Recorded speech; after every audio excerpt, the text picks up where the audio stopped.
Hello, hello, hello, hello. Alors, on se retrouve aujourd'hui pour un autre aperçu pour ce qui est de la saison 2023-2024 de la LNH et on s'attaque cette fois-ci aux sénateurs d'Ottawa. Permettez-moi maintenant de vous rappeler le spécial de la rentrée pour ce qui est des casquettes Hockey Fan 514 disponibles maintenant au montant de 18 si vous pouvez vous rendre à Zone Collection de Saint-Hyacinthe. Vous avez juste à m'écrire en privé et on peut vous arranger ça. Maintenant, pour ce qui est de l'aperçu de la saison 2023-2024 des sénateurs d'Ottawa, on va commencer par ce qui s'est passé l'année dernière. Ce qu'il faut dire, c'est que du côté d'Ottawa, on s'attendait, je vous dirais fort probablement, à participer aux séries éliminatoires. On avait fait des grosses acquisitions du côté d'Ottawa, donc on avait été chercher quand même un Claude Giroux qui était quand même un excellent choix.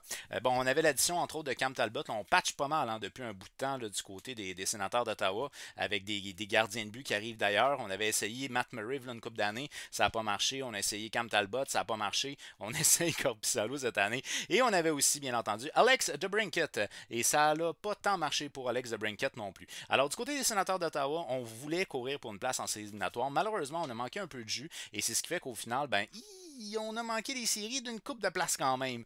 Fait que, moi, la plus grosse reproche que je vais faire aux sénateurs d'Ottawa, ça va être le style de jeu défensif. Très honnêtement, c'est beau de blâmer les gardiens de but, mais quand ton équipe joue pas serré défensivement, tu peux pas demander de terres et monde non plus. Puis quand même, c'est une attaque qui a beaucoup de potentiel. Fait que c'est une attaque qui est capable de compétitionner avec les autres attaques de la LNH, mais sur le style de jeu défensif, il y a un petit peu plus de misère. Point très positif maintenant, c'est que pour le directeur général Pierre Dorion, on a un nouveau propriétaire qui a été signé quelque part cette semaine.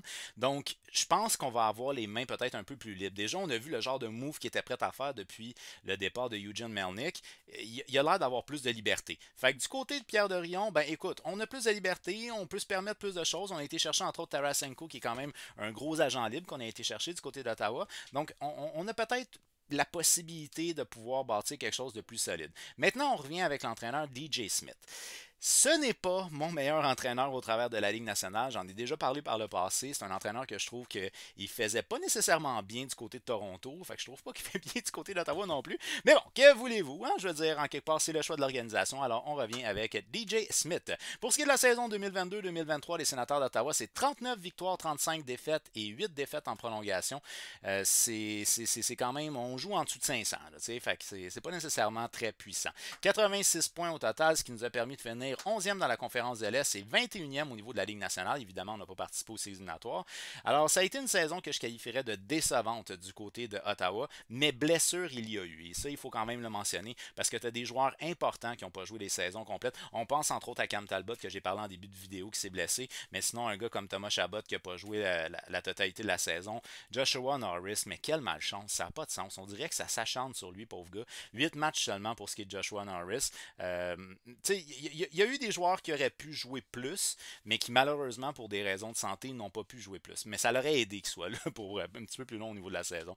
Une moyenne de buts marqués de 3,16 buts, ce qui est relativement bon, mais une moyenne de buts encaissés de 3,29, c'est vraiment pas vargeux. Donc au niveau défensif, on a rushé un petit peu plus là, du côté des sénateurs d'Ottawa, et ça, c'est quand même un petit peu dommage. Un avantage numérique à 23,5%, c'est relativement bon, et des avantages à 80,1%, c'est quand même pas si mauvais.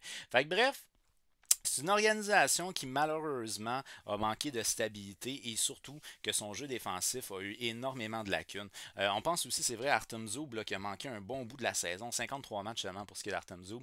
C'est un défenseur qui joue des grosses minutes du côté d'Ottawa et ça c'est un peu dommage. Maintenant on a eu une éclosion monumentale du côté d'Ottawa. Bon, en même temps on savait que c'est un joueur qui avait un fort talent, mais quand même il en reste pas moins que le jeune Tim Stutzler a retenu l'attention de beaucoup d'observateurs au travers de la Ligue nationale. Une saison de 39 buts pour ce qui est de Tim Stutzler et 90 points.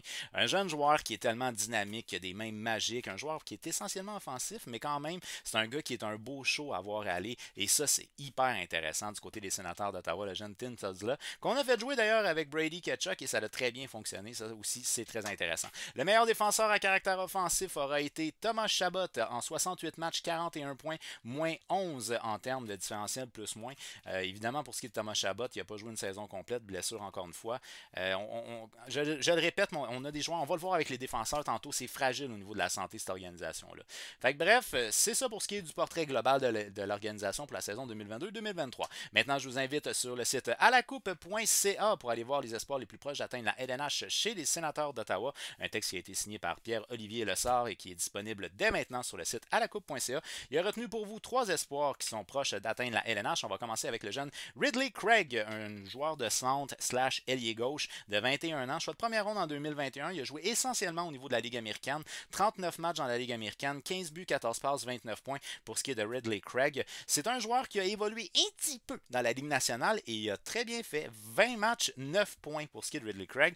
C'est un joueur qu'on qualifie comme étant un joueur très énergique, un gars qui est capable d'avoir une bonne passe. C'est un gars qui est impliqué dans les 3 zones. Alors, c'est ce qui porte à croire que fort probablement dès cette saison, il va être régulier au niveau LNH. Maintenant, ça va être probablement selon le camp d'entraînement qu'il va avoir qu'on va savoir si oui ou non il va s'établir régulier LNH. Mais disons qu'il y a les atouts pour être un joueur qui sera un joueur stable dès cette année dans les, mettons, la 3e ou 4e ligne. Donc bref, c'est un gars qui a un spot qui pourrait se faire dès cette année pour ce qui est de Ridley Craig. Par la suite, on va y aller avec l'espoir Tyler Clivens. Désolé, c'est un défenseur de 21 ans, choix de 2e ronde en 2020, ainsi que le gardien de but grand format Mad Sagar, un gardien de but de 22 ans, choix de 2e ronde en 2019. Pour les deux, c'est pas nécessairement cette année qu'on s'attend à aller voir dans la LNH. Alors pour plus de détails sur ces espoirs-là, je vous invite sur le site alacoupe.ca, les espoirs les plus proches d'atteindre la LNH des Sénateurs d'Ottawa, un texte signé par notre chroniqueur Pierre-Olivier Lessard. Également pour la toute première édition cette année, c'est le dossier pré-saison à la Coupe LNH qui est disponible en téléchargement gratuit. C'est le survol des 32 organisations de la Ligue nationale avec également les espoirs les plus proches de chacune des organisations. C'est disponible en téléchargement gratuit, la première édition du magazine pré-saison LNH à la Coupe sur le site alacoupe.ca. Par la suite, on va y aller avec ce qui pourrait être un alignement possible du côté de Ottawa. Bon, c'est sûr que j'y ai été avec ce qui s'est fait l'année dernière, mais sinon, il y a des nouveaux. Puis il y a des nouveaux d'impact aussi du côté d'Ottawa. Puis ça, ben, ça brouille un petit peu les cartes pour ce qui est des différents trios et duos. Fait que bref, on va garder ce qui a été un trio qui a été quand même très souvent vu. On parle d'une fréquence de 10,4% de fréquence pour ce qui est de l'utilisation du trio, du premier trio ici. Fait qu'on va les garder ensemble. Ça fait un mélange qui est hyper intéressant, on va se le dire. Fait que moi, je vois pas de raison de changer ça. C'est après que ça devient un peu compliqué. Là, j'ai oublié de le mettre, mais dans le cas de Joshua Norris, au moment de filmer ma vidéo, il est encore blessé, considéré au jour le jour. Fait que ça, c'est... Je l'ai mis pareil là, parce qu'il est au jour le jour, mais ça se pourrait qu'il soit peut-être pas là. Et dans le cas de Shane Pinto, au moment de filmer ma vidéo, il est toujours pas signé. Fait que là, je l'ai pas mis dans mon alignement, mais c'est parce qu'il est pas signé pour l'instant pour ce qui est de Shane Pinto. Donc bref, on va y aller maintenant avec ma première ligne. En termes de première ligne, j'y vais avec le capitaine Brady Tkachuk. Une très bonne saison sur un point de vue offensif pour ce qui est de Brady Tkachuk. C'est 83 points en 82 matchs. Il a battu des sommets personnels au niveau des buts, des assists et des points. 35 buts et 48 passes, c'est des sommets personnels pour ce qui est de Brady Tkachuk. Offensivement parlant, ça l'a très bien été. C'est un joueur qui est encore impliqué, c'est un joueur qui est toujours dérangeant. Donc, il apporte un côté à la fois physique, mais aussi offensif au niveau de l'organisation. Puis ça devient intéressant parce que Tim Stutzla, c'est clairement pas un joueur physique. C'est un joueur qui est un joueur de finesse essentiellement, mais qui a des mains magiques. Par contre, ça, il faut le mentionner. Dans le cas de Tim Stutzla, ben encore là, on va s'entendre. Il a vraiment battu ses records personnels l'année passée. Pour ce qui est de Tim Stutzla, c'est 78 matchs, 39 buts, 51 passes, 90 points. Pour vous donner une idée de grandeur, il y avait 58 points en 79 matchs il y a 2 ans, 90 en 78. Fait on a quand même fait tout un step là, du côté de Tim Stutzla. On lui donne plus de responsabilités, plus de temps de jeu, tout ça. Fait que c'est intéressant. Et on va se le dire, probablement que lui a bénéficié un peu des blessures de Joshua Norris parce que il était pas là. Fait que bref, fallait le remplacer, donc probablement qu'il a profité un peu de ça. Qu'on fait jouer avec notre cher vétéran Claude Giroux, un gars de la place, ça c'est toujours bon d'avoir un gars de la place. 35 ans pour ce qui est de Claude Giroux. Ma foi, il a mangé des vitamines, lui, parce que franchement, 79 points en 82 matchs. Méchante saison pour le vétéran. Méchante bonne saison. Puis ça, ce qui est intéressant, évidemment, c'est son leadership. C'est son expérience et son leadership. C'est un gars qui peut sécuriser les deux jeunes. Puis, ben, tu sais, Tkachuk amène un côté physique, Stutzla un côté finesse. Puis, Claude Giroux, il est capable de jouer dans les deux sens. Il peut même jouer au centre si jamais besoin il y a. Puis, en plus, c'est un bon vétéran. Fait que, bref, je pense qu'on a une très belle première ligne du côté des Sénateurs d'Ottawa. Et c'est là où, moi, ça va se corser un petit peu. C'est quand on tombe avec le reste. Du côté de la deuxième ligne, j'y ai été pour Vladimir Tarasenko. Pour ceux qui me suivaient depuis longtemps, ben vous le savez, c'est vraiment pas mon joueur préféré, c'est un joueur de séquence. Et ça, c'est quelque chose qui me fatigue beaucoup parce qu'il peut avoir des séquences de genre 6 points en 6 matchs, puis après ça, pas avoir de points pendant 6 matchs. Fait que j'aime un peu moins ce style de joueur-là. 50 points en 69 matchs, c'est une bonne production globale pour ce qui est de Vladimir Tarasenko l'année passée. Dans son cas, lui, il avait évolué chez les Blues et les Rangers pour ce qui est de Vladimir Tarasenko. Mais c'est un bon marqueur. Ça, c'est le point positif. Ensuite de ça, je le fais jouer avec Joshua Norris. Joshua Norris, on dirait que, je sais pas, la vie en veut. Là, il se blesse sur des drôles de façons. Je sais pas erreur, je pense que c'est lui qui s'est blessé comme 2 fois sur des mises au jeu. C'est dommage. La fatalité de la vie fait qu'on lui souhaite avoir une saison complète. 8 matchs l'année passée, quand même 3 points. Donc, il y a eu une production offensive malgré qu'il a très peu joué. C'est un joueur de centre qui est un joueur de centre quand même de premier plan. Je ne vous dis pas avec autant d'habilité offensive que ce là, mais quand même, il y a beaucoup d'habilité offensive. C'est un excellent joueur de centre. Sauf qu'il faudrait qu'il joue une saison complète.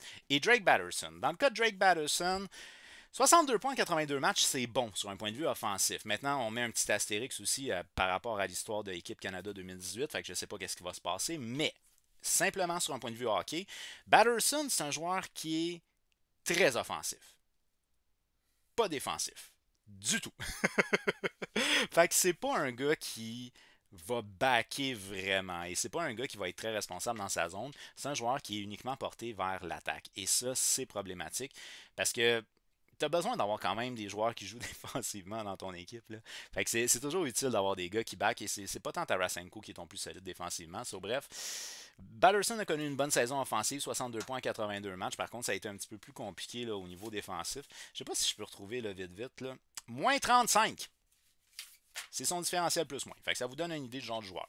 Par la suite, on va y aller avec la troisième ligne. On va y aller avec Dominik Kubalik. Pour sa part, lui, il a joué du côté de Détroit la saison dernière. 81 matchs, 45 points pour ce qui est de Kubalik. C'est un joueur qui il peut faire dans la cinquantaine de points.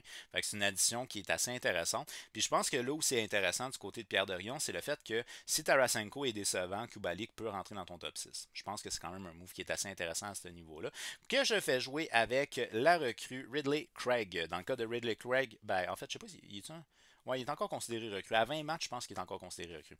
Donc, 20 matchs, 9 points la saison dernière. J'en ai parlé tantôt. C'est un joueur énergique qui est capable de faire une bonne passe, ben, des bonnes passes en fait, qui s'implique beaucoup aussi physiquement et énergiquement au travers des 3 zones. Fait que c'est un joueur qui est capable d'apporter une bonne dynamique un peu partout, sans nécessairement être le joueur le plus offensif qu'on peut avoir. Et on fait jouer avec Joseph. Dans le cas de Mathieu Joseph, c'est 18 points en 56 matchs la saison dernière. Un peu décevant. Un joueur qui est capable d'apporter une bonne vitesse, un joueur qui peut déranger aussi du côté de Mathieu Joseph. Je pense qu'on peut souhaiter, encore là, il n'y a pas eu une saison complète, là, 56 matchs, là, mais je pense qu'on peut souhaiter une saison d'une trentaine de points pour ce qui est de Joseph. Ça serait vraiment... ça serait bien, je pense que ça serait bien. 30-40 points, ça serait parfait, mais on pourrait souhaiter une saison d'une trentaine de points si on garde le même genre de tempo que l'année passée. Par la suite, on va y aller en termes de quatrième ligne. Et bien là, on a Parker Kelly, c'est 4 points en 55 matchs, un gars essentiellement de profondeur. 11 points en 65 matchs pour notre joueur de centre Kastelik. Et sinon, McEwen, lui, il nous arrive de Los Angeles, 10 points en 56 matchs. Comme je vous ai dit dans le cas de Shane Pinto, au moment de filmer ma vidéo, il n'est toujours pas signé. C'est un agent libre avec restriction. Quand même 35 points en 82 matchs l'année passée pour l'attaquant de 22 ans. Il a connu quand même une bonne saison au niveau de la production offensive. Ça va être un manque s'il n'est pas signé, mais bon, en tout cas, pour l'instant, il n'est toujours pas signé. S'il signe, par contre, c'est un gars qu'on peut considérer comme étant potentiellement dans notre top 6-ish, troisième ligne, mettons. Ensuite de ça, on va y aller avec Sokolov. Lui a évolué au niveau de la Ligue américaine essentiellement la saison dernière. 59 points en 70 matchs du côté de Belleville pour l'attaquant de 23 ans. Un petit séjour dans la LNH de 5 matchs, 2 points. Par la suite, on va y aller au niveau des défenseurs. Et là, au niveau des défenseurs, je précise, on a eu une excellente saison de la part de notre recrue, Jake Sanderson. 32 points, 77 matchs, il a signé 8 ans à 8 points quelques millions. C'est cher, mais si sa courbe de croissance continue, il devrait être un excellent défenseur dans la Ligue nationale. Fait que c'est un guess qu'on prend du côté des Sénateurs d'Ottawa, ça peut être une très belle signature. Si ce gars-là se blesse pas et que son développement continue, ça va être une très belle signature dans 4 ans. Mais s'il faut qu'il se blesse, qu'il joue des saisons de 20 matchs, ça va être cher à payer pour un défenseur qui avait juste une saison d'expérience. Bon, bref, tout ça pour dire une bonne première saison pour ce qui est du défenseur Jake Sanderson. Il a beaucoup été utilisé avec Travis Hamonic et c'était pas nécessairement ce qu'il y avait de plus solide en termes de paire. Donc, majoritairement, il a été utilisé avec Travis Hamonic. Je pense que c'était aux alentours de moins 10 ou moins 15 leur paire. J'ai préféré y aller avec Artem Zoub pour ma deuxième paire. Donc, Artem Zoub a été beaucoup utilisé l'année passée avec Thomas Chabot. Encore là, Thomas Chabot blessé, blablabla. Fait que là, j'ai mis Thomas Chabot avec le nouveau venu. Jacob Chikrin est arrivé plus en fin de saison. On sait que lui, il arrivait du côté de l'Arizona. Il avait commencé la saison blessé. C'est un joueur qui joue généralement pas de saison complète. Pour ce qui est de Jacob Chikrin, il est tout le temps blessé. Fait que c'est quand même un défenseur qui est intelligent, c'est un défenseur qui est responsable, qui est capable de provoquer des choses offensivement. C'est pas un gars qui prend énormément de risques non plus. C'est un bon défenseur tant qu'il reste en santé, ça c'est sûr et certain. Dans le cas de Thomas Chabot, un défenseur un petit peu plus offensif, mais quand même un défenseur intelligent. Donc moi, c'est sûr que ma première paire, il faut que ce soit Thomas Chabot, 41 points en 68 matchs. Que je fais jouer avec Jacob Chikrin, c'est 33 points en 48 matchs pour ce qui est de Jacob Chikrin. Par contre, il y a fort à parier que blessure il y aura, et à ce moment-là, un gars comme Jake Sanderson peut avoir énormément de responsabilité à sa deuxième saison. Si je ne fais pas erreur, il me semble que, non, je suis convaincu, c'était le deuxième défenseur le plus utilisé par l'organisation, et ce malgré que c'était sa première saison l'année dernière. Fait que si blessure il y a à ce moment-là, c'est Jake Sanderson qui va monter. Quand même une excellente saison recrue pour ce qui est de Sanderson, 32 points en 77 matchs. Que je vais jouer avec Artem Zoub, c'est 10 points en 53 matchs, évidemment un défenseur plus défensif pour ce qui est de Zoub. Et comme je vous ai expliqué tantôt, on l'a utilisé beaucoup avec Amonic, c'était pas nécessairement vargeux. Avec Zoub, ça avait été un peu mieux, plus 4. C'est moins pire. Beaucoup moins utilisé avec Zoub, là, mais plus 4 au moins, on est dans le positif. Fait que ça, c'est intéressant. Et en termes de troisième ligne, on va y aller avec le petit défenseur. Il mesure 5 pieds 10, là, il n'est pas si petit que ça. Mais c'est un petit défenseur très énergique. Il y a ça que j'aime bien du côté de Brandstrom. Eric Brandstrom, c'est 18 points en 74 matchs pour ce qui est du jeune joueur de 24 ans. Que je fais jouer avec le vétéran Travis Amonic. Un point qui est intéressant là-dedans, c'est qu'on a des joueurs d'expérience qui sont mixés avec des plus jeunes. 24 pour ce qui est de Brandstrom et 33 pour Amonic, 27 pour Zoub et 21 pour Sanderson. Fait que ça fait un mélange qui est un mélange quand même assez intéressant et j'espère que ça va bien pogner et que ça va bien mixer ensemble. Par la suite, en termes de scratch, j'y vais avec Bernard Decker pour ce qui est de Bernard Decker, 23 ans, 1 point en 19 matchs l'année passée du côté d'Ottawa. Au niveau des gardiens de but, il y en a eu du gardien de but l'année passée du côté des Sénateurs d'Ottawa. Oh, qu'il y en a eu. Disons que, bon, Cam Talbot s'est blessé, là, ça c'est sûr que ça ne l'a pas nécessairement aidé. Un total de 7 gardiens de but ont été utilisés pour au minimum un match complet l'année dernière du côté des Sénateurs d'Ottawa. Et ça fait des drôles d'histoires dans certains cas. Bon, comme je vous ai dit, ça a été décevant pour ce qui est de Cam Talbot. Pour ce qui est de Anton Forsberg aussi, on a été décevant. On parle quand même en 28 matchs de 3.26, 902 d'efficacité. La saison d'avant, 917 d'efficacité. Fait qu'on a droppé quand même du côté de Forsberg. On a eu Mads Sogaard. Mads Sogaard, c'est le grand gardien de but. Je vous ai parlé un petit peu de lui tantôt. C'est le grand gardien de but qu'on voit d'avenir du côté d'Ottawa. Ça a été compliqué pour lui aussi. Et puis là, est arrivé un petit Montréalais. Kevin Mandalisi est arrivé d'un peu nulle part. C'est pas pour être méchant, mais je veux dire, il a évolué dans 3 niveaux différents l'année dernière. Donc, il a évolué au niveau de la ECHL. Il a fait 7 matchs, 2.64, 927 d'efficacité. Très bien été pour ce qui est de Mandalisi.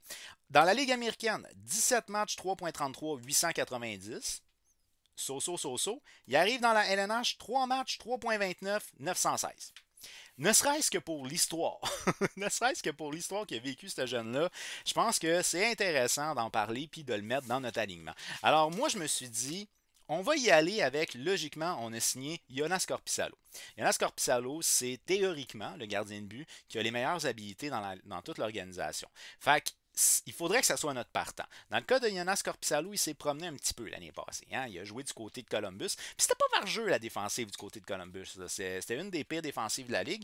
Après ça, il a joué un petit peu du côté de Los Angeles et puis finalement, il se ramasse avec les Sénateurs d'Ottawa. Jonas Korpisalo, majoritairement avec les Blue Jackets, un peu avec les Kings. 39 matchs, 2.87 de moyenne, 914 d'efficacité. C'est quand même très bon, là, 914 d'efficacité avec une organisation comme les Blue Jackets. Ça l'aurait dû théoriquement baisser pas mal sa moyenne. Alors, ça a été quand même une bonne saison. Malheureusement, pour lui, il s'est promené beaucoup. Peut-être qu'une certaine stabilité va lui permettre de jouer avec plus de confiance. Puis c'est un gardien de but qui peut aller te chercher dans les 40-50 matchs. Fait que ça, c'est une belle addition. Mais est-ce que ça va marcher? Du côté d'Ottawa, on a essayé, comme je l'ai mentionné en début de vidéo, avec Matt Murray, ça n'a pas marché. Avec Cam Talbot, ça n'a pas marché. Là, l'année passée, ben pas l'année passée, là, 2 ans, Forsberg avait très bien fait. Là, l'année passée, ça a été plus difficile. on n'est pas chanceux. On n'a pas les mains chanceuses avec les Sénateurs. Fait que je leur souhaite, honnêtement, Korpisalo, c'est un gardien pour qui j'ai beaucoup d'estime, mais on sait jamais des fois. Donc, je leur souhaite qu'ils aillent trouver leur homme pour ce qui est de Korpisalo. Au moins le temps qu'on donne de l'expérience à Matsugar. Matsugar, là, qui goal le maximum de matchs possible au niveau de Belleville, ça serait parfait. On en fait vraiment notre partant au niveau de la Ligue américaine. Puis, tu sais, tranquillement, mais sûrement, le former pour qu'il vienne éventuellement notre gardien de but partant dans la LNH. Fait que, bref, je pense que c'est quand même un bon move qu'on a fait de ce côté-là. Par la suite, en termes de deuxième gardien de but, on y va avec Forsberg. Lui, c'est 28 matchs l'année passée du côté d'Ottawa, 3,26 de moyenne, 902 d'efficacité, ce qui n'est pas dramatique, mais comme je vous ai mentionné, il y avait genre 917, je pense, l'autre saison d'avant. Fait que c'est quand même une baisse de régime. Et là, j'ai mis Kevin Mandolisi comme troisième gardien de but, 3 matchs au niveau de la LNH l'année passée, 3,30, 916. Je me dis, tant qu'à rappeler un gardien de but, on va laisser Matsugar partant à Belleville, puis on va rappeler le petit Québécois, pourquoi pas? Alors, du côté des Sénateurs d'Ottawa, écoutez, perso, moi je trouve que quand tu as des joueurs qui sont dans ton core, qui sont nouveaux dans ta formation, tu sais jamais comment ils vont s'adapter. Fait que quand même, le risque est calculé du côté de Pierre Dorion parce que je pense qu'en signant Tarasenko et Kubalik, s'il y en a un qui ne marche pas, on se dit on a une deuxième chance. On a un deuxième joueur qui pourrait rentrer dans notre top 6. Fait que c'est quand même une vision que j'aime bien du côté des Sénateurs d'Ottawa. C'est qu'on prend un guess avec des nouveaux, mais en échange de quoi on calcule notre guess. Notre défensive, elle est fragile. Au niveau de la santé, c'est fragile. Ça a été difficile pour Chabot, pour Chychrun et pour Zub la saison dernière. C'est fragile. Donc, j'ai de la difficulté à croire que cette organisation-là, qui avait déjà des lacunes défensivement, qui va perdre probablement des défenseurs en cours de saison à cause de blessures, va être solide défensivement. Une moyenne de 3,29, tu ne te donnes pas grand chance de gagner quand ta moyenne de buts accordés est supérieure à ta moyenne de buts marqués. Puis c'est pas comme si tu n'avais pas d'éléments offensifs intéressants. Alors, selon moi, les Sénateurs d'Ottawa n'ont pas fait le move qu'ils auraient dû faire. Je sais pas qu'est-ce qu'il y a avec Gérard Galland, mais moi j'aimerais voir un gars comme Gérard Galland comme coach du côté d'Ottawa. En tout cas, bref. Donc moi je considère qu'ils n'ont pas fait les moves qu'ils auraient dû faire pour être capable d'être une équipe qui était confortable en séries éliminatoires. Fait que d'après moi, c'est une organisation qui gagne en expérience, ça c'est sûr que c'est intéressant. Et si tout le monde est en santé, c'est une équipe qui peut courir pour une place en séries éliminatoires, mais je ne crois pas qu'ils vont faire le saut dès cette année. Alors d'après vous, est-ce que les Sénateurs d'Ottawa ils se sont suffisamment améliorés pour faire le saut en séries éliminatoires? Est-ce que d'après vous, on est à peu près à la même position ou peut-être même qu'on est pire que l'année passée? Faites-le moi savoir au travers des commentaires. On n'oublie pas de donner un petit j'aime à cette vidéo-là et de partager pour qu'on soit un maximum de hockey fans à parler de hockey. Sinon, on s'abonne à ma chaîne YouTube et on active la petite cloche parce qu'il y a d'autres aperçus qui s'en viennent pour la saison 2023-2024. Je vous dis un grand merci d'avoir regardé cette vidéo et on se revoit très bientôt. Bye bye.